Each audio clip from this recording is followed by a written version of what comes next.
Hello traders at CMC Markets. Welcome to a new update by RRG Research for Monday the 20th of February. And I am recording it on Thursday the 16th after the close of the US markets. So we have Friday's price action to go before you see this. US markets just closed about 1% lower. We'll have to see how that's going to impact tomorrow. Obviously, I don't know that. So I'm going to talk you through what we see on the relative rotation graphs for world indices. We're going to pick two countries, actually, that seem to offer good possibilities, good opportunity. We have to touch upon Forex. And for this week, I have scanned the German market for individual stock trading opportunities. If we start with the rotation of the world indices on a monthly scale, then that's what you see right in front of you. I think what's striking is the improvement for US markets. They didn't do very well recently, but they seem to be picking up here. So we've got the S&P right here, the Russell and the Nasdaq, and then the Dow Jones is still moving in that weakening quadrant towards lagging. And we see some improvement in the UK. So the FTSE, the UKX, the FTSE index is rotating back up. That's good news.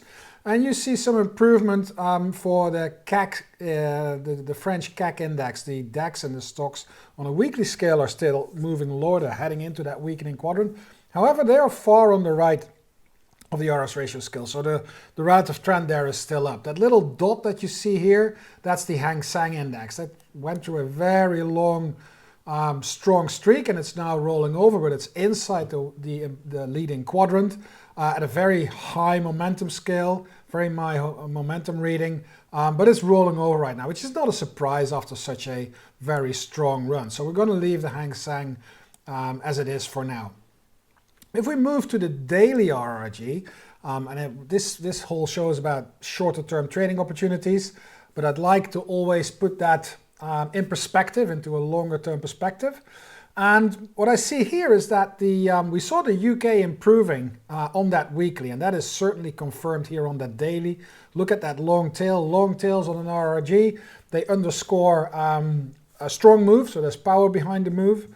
And if you look at the Australian, the ASX 200, so AS51 is the ticker symbol, you see that it's moving into the lagging quadrant. And if you I didn't really mention that on the weekly, but here you see the AS51, the ASX 200 moving towards the lagging quadrant as well. So for those two markets, for the UK and for Australia, you can see that the daily and the weekly are aligning. And when those two time frames are aligning, that usually gives good trading opportunities. So forget about the rest, or well, maybe not forget about it, but I'm going to forget about it for now. And I'm going to focus on the UKX and the AS51, so the FTSE 100 in the UK and the AX 200 in Australia. And if you look at the weekly chart for the FTSE, then you can see it's actually breaking out to new all-time highs. And that is usually not a bad sign for a market. When a stock market breaks to new all-time highs, that is a sign, and it is a strong sign, and it's actually pushing higher for the last couple of weeks already. And if you look on the daily chart, you can actually see a very nice rhythm of higher highs, higher lows, and we just broke above that previous high. So it's confirming that trend, and it's holding up above that resistance, which should now start to act as support. So for the FTSE 100, I think we need to look for support in the 7,800 area, 7,800. And that is right here, maybe a little bit lower, 77.50. Take the low here. This is the first line of defense, 78.60, and then just below that, 77.40. That's your next one. As long as that rhythm of higher high and higher lows is in place, looks good for the FTSE 100. On the other side, you see the ASX, and that bounced off resistance. It wasn't able to actually break through that barrier, and it's coming off that right now. It's resting at that former high, so that is in a way good news. But if you look at the daily, then you can see that we didn't quite reach that resistance area. And if you look at the relative strength, the RRG lines here, you can see a strong move lower. So for the near term, from a relative perspective, you can see that the ASX is actually starting to move lower and it didn't manage to take out resistance, while the UK is actually picking up relative strength and it did manage to break resistance. So from a trading perspective, that could be a nice opportunity to offset something against each other. So looking for long positions, long opportunities in the FTSE in the UK market, and looking for shorts in the Australian market. And as I said in my intro, we do need to address Forex, because for quite some time we saw a very strong streak of the US dollar, of US dollar strength. And quite recently we saw the reverse. We saw dollar weakness. And that was, it was sort of expected, I guess, because the move up of the US dollar was so strong that it was about time that we're going to see a correction. But that correction lasted, at least in my case, longer than I had expected. So I was like, all right, is this a real turnaround? I was expecting something like a pullback and then new dollar strength, but it lasted and it lasted. And it looks as if we now finally got the confirmation that the US dollar is starting to strengthen again. And you can see that on the RRG here. This is the daily RRG for the G10 currencies. And the US dollar is the center of the chart. So all these currencies are expressed in US dollars. And what you can see is that they're all moving into that lagging quadrant. And when the US dollar is the center of the chart, that means that the US dollar is strengthening against that whole basket of currencies. And that's what we see. A lot of people look at the dollar index, and that's exactly what you see there. We've addressed the Forex market here mostly through the euro-dollar chart. And what you can see here, this is that long downtrend that we've been tracking, and then we got out of it and we said, yeah, it's about time that we're going to see some form of a recovery for the euro, so dollar weakness. But that moved higher and higher and higher, and at a certain stage you need to start wondering whether your assessment is right. And I know that I've brought that monthly euro-dollar chart up a number of times, and here also this was the first kind of level that I was watching. It was about 105. And then you can see this area here. So there was an extreme low here, about 106.5. And then here, this kind of was the 108.70, 109 was the sort of last resort. When you really go above that, that scenario needs to go out of the window. And what happened is that last month, the euro-dollar rate peaked at 109.29. And then this month, so February, obviously February is not gone yet, but you can see that we peaked higher around 110, just above 110, and then we started to reverse and move lower again. And that's the move that you see here. And it was quite a reversal on that daily chart, and we're looking for support now around 106.75. The extremes here are, so this was 106, let's say 106.50. So I'm actually looking for a euro-dollar to break 106.50 to the downside to get more confirmation that a peak is in place. And when we go back to that monthly, then it remains, it's a rough guide. A monthly chart is very rough. And that dashed line here, I made that very light and I dashed it because I'm not the biggest fan of a line like that. But it is nicely lining up. And, the thing is that just looking into the future, fantasizing, if this moves lower and we see euro-dollar trading around 103, 104 in about 2-3 months' time, everybody's going to say, oh, you know what, that line was fantastic, we just touched upon it. But right now, it is just a line with 2 touch points, and that can really be anything. So I'm very, very careful with putting any weight on this dashed line here.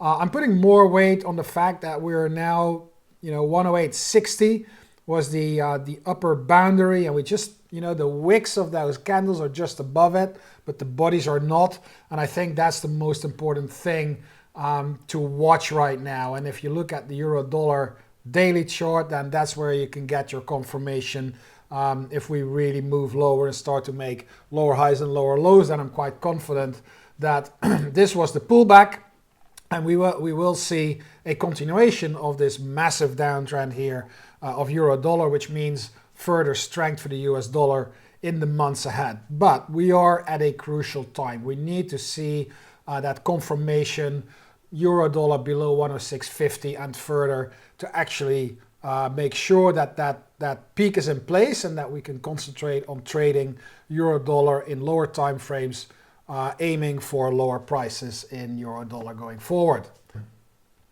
Now, for the individual stocks, I have actually scanned the German DAX market for that little scan that we developed for this show.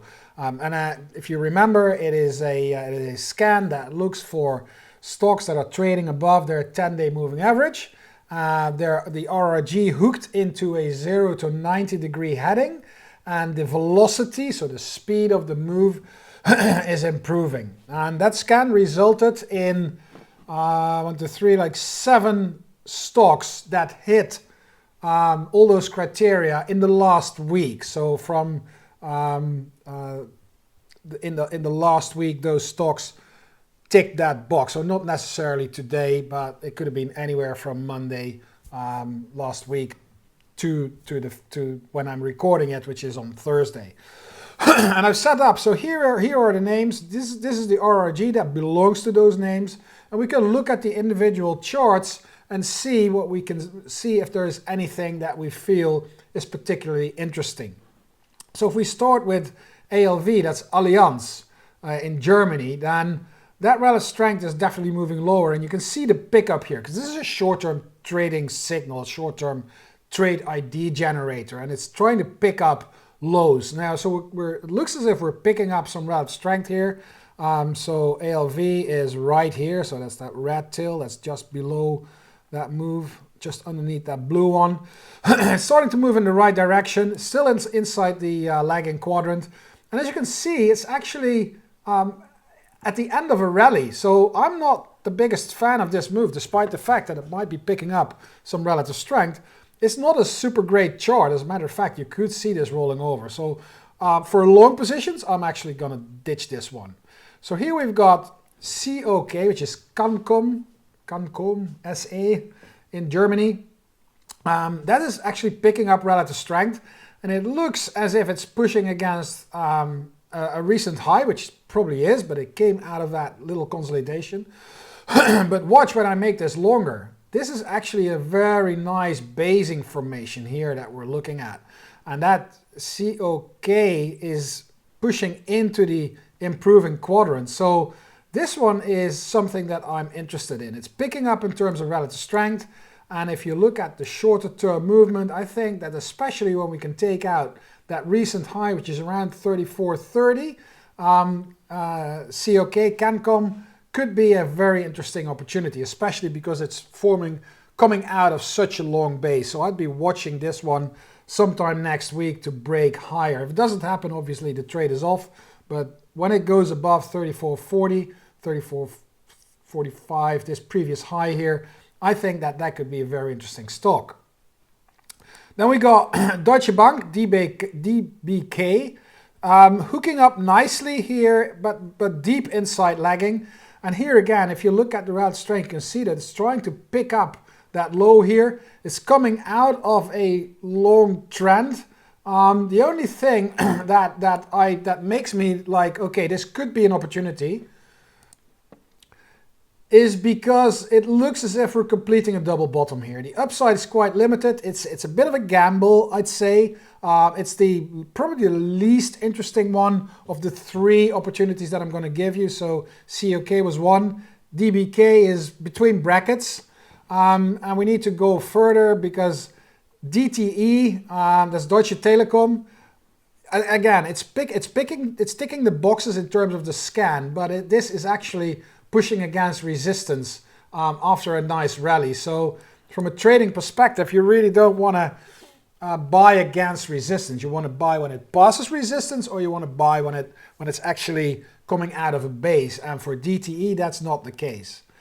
Quite similar for AON, the energy company, coming after a recent rally. You see some improvement of relative strength, but this one here actually looks like a pretty big top in the making, and EON is right here on the RRG. And for the time being, it's picking up relative strength, but that price chart looks worrying to me. That could actually turn into a head and shoulder, so you might as well look at this one from a short perspective. If it breaks below that 1970, 1975 low, then EON is probably in for a little bit more weakness.